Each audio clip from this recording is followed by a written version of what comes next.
பட்டியலின பெண் ஊராட்சி மன்ற தலைவர் பதவிக்கான அரசாணை ரத்து செய்ய சென்னை உயர்நீதிமன்றம் உத்தரவு அளித்ததால் பரபரப்பு.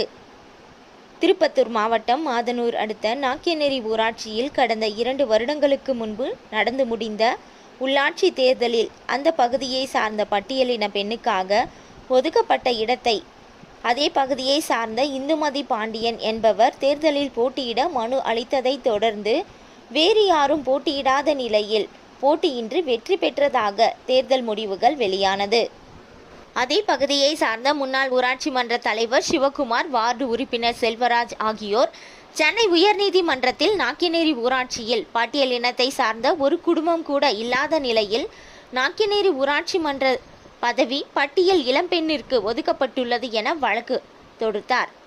இந்த வழக்கானது தொடர்ந்து நடைபெற்று வந்த நிலையில் நேற்று சென்னை உயர்நீதிமன்ற நீதிபதி